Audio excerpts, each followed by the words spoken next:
प्रत्येक रविवार दिन मु आसी एठी बसे अतीत घटी जाइथिबा खुशी गुड़ी को मने पकाए। प्रत्येक शनिवार दिन बापांकर हाफ डे थाए। बापा कामर शीघ्र फेरी आसती। मोर भी स्कूल रे हाफ डे थाए। माँ मु बापा आमे परिवार रे 3 जण आमे लेट नाइट पर्यंत बहुत मजा मस्ती करू। तापर दिन रविवार थाए। बापा शीघ्र उठी माँ को कहती आज रोषेई मु करिबी, तमर घर कथा चिंता करबा किछि दरकार नाही। माँ मु बापा को चाही रही थाउ। बापार खुशी रे रोषेई करू थांती। तो हमको किछि काम करबा को ही दियंतीनी। तापरे रविवार पर रविवार बीती जाए आउ आमर हस खुशी दिन आसेनी। कारण बापा माँ काम रे एते व्यस्त रही जाती जे आमे आग भली मजा मस्ती करि पारुनी। तापरे रविवार पर आउ गोटे दिन, से दिन बापा माँ को मैरिज एनिवर्सरी। बापा सबुदिन पड़ी ऑफिस जाती और माँ सबुदिन पड़ी घर काम करती। तापरे संध्यारे पार्टी अरेंजमेंट हैला। सबु गेस्ट माने मध्य पार्टी को आसिले। मु से पार्टी रे बहुत मजा मस्ती कली और गेस्ट माने मध्य बहुत मजा मस्ती कले। और तापरे खाई पी जे जा घर को चली गले। हठात माँ घर कौन है लगे जा। माँ बापा को कहले मु तम पत्नी ना ए घर संभालुथिबा गोटे काम बाली। बापा माँ हठात जोर से पाटी तुंड लगिले। तापरे बापा माँ को कौन कहले के जा। माँ मते नहीं घर भितर कबाट बंद कर देले। तापरे मु से घर भितर चित्कार करे। बापा माँ केतेबेले बापा पाटी करू थांती तो केतेबेले माँ पाटी करू थांती। तांको चित्कार सुनी मो कान कौन हे जाए। मु आउ तांको चित्कार सही पारेनी। तमे पाटी रे कोन पाए एमती का कथा बात करो। मु एमती जहा कहि ठीक कहि जन को सते टाकरे देले काहे के एमती का तुमे पाटी रे कहिते गल जल्दी ऐसा कथा कहिलो जाओ घर बाहर जा। हां हम कहनी जा एके संगे संगे पड़ा में घर। एमती हो मोर केतेबेले आखि लागि जाइछि मो निजे जानिनी। तापरे सकाळु उठी देखे तो सबुआड़े शांति, पूरा नीरव।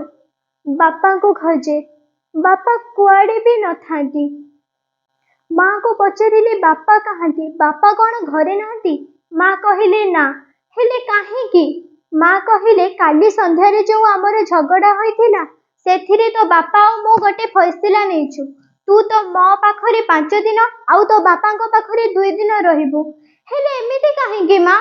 मु तुम 2 जणक पाखरे रहिबा को चाहे। मु तुम 2 जणक पाखरे रहिले ही खुशी रे रहिबी। माँ कहिले तू पाटी चुप कर।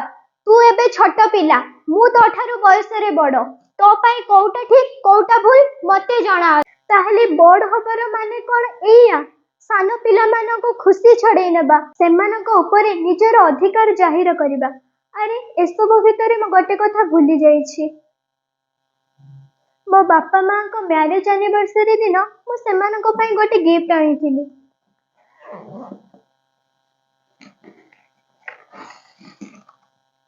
एटा से गिफ्ट।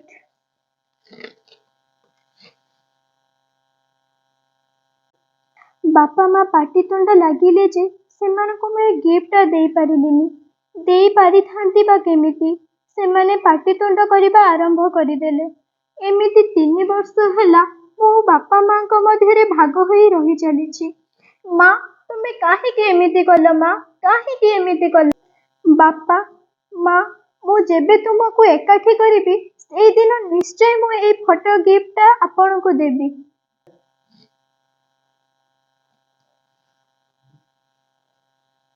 हे भगवान जेते शीघ्र संभव मो बापा माँ को तुमे मिसेई दियो। बापा माँ तुमे एकाठी हे जाओ प्लीज। आमर हस खुशी दिन फेरी आसीबो। आमे आग भली मजा मस्ती करिबा।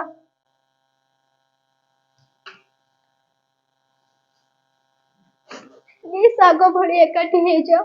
आमे बहुत मजा मस्ती करिबा। बापा माँ तुमे काहे के अलग अलग छियो। प्लीज तुमे एकाठी हे जाओ। एक हस खुशी दिन को बहुत मिस करूची। नैना जो मिलके रात रात जागते थे नैना, शहर में पल के मीचते हैं यूं, जुदा हुए कदम जिन्होंने थी ये कसम, मिलके चलेंगे हरदम, अब बांटते हैं ये गम, भीगे नैना जो खिड़कियों से झांकते थे नैना, घुटन बंद हो गए हैं। ସର୍ବଶେଷରେ ମୁଁ ସବୁ ବାପା ମାଙ୍କୁ ଏଇଆ କହିବା ପାଇଁ ଚାହୁଁଛି, ନିଜର ସ୍ୱାର୍ଥ ପାଇଁ ପିଲାମାନଙ୍କ ଖୁସିକୁ ବଳି ପକାନ୍ତୁ ନାହିଁ। ପିଲା କେବଳ ବାପାଙ୍କ ପାଖରେ କି ମାଙ୍କ ପାଖରେ ରହିଲେ ଖୁସି ହୁଏନି, ସେ ଯେତେବେଳେ ଉଭୟଙ୍କ ପାଖରେ ରୁହେ ସେତେବେଳେ ଖୁସି ହୁଏ। ତେଣୁ ମୁଁ ସମସ୍ତଙ୍କୁ ଅନୁରୋଧ କରୁଛି, ବାପା ମାଙ୍କ ଠାରୁ ପିଲାମାନଙ୍କୁ ଅଲଗା କରନ୍ତୁ ନାହିଁ, ତାହେଲେ ପିଲାମାନେ କେବେ ବି ଖୁସିରେ ରହିପାରିବେ ନାହିଁ ଆଉ ସେମାନଙ୍କ ଅବସ୍ଥା ମୋ ଭଳି ହୋଇଯିବ।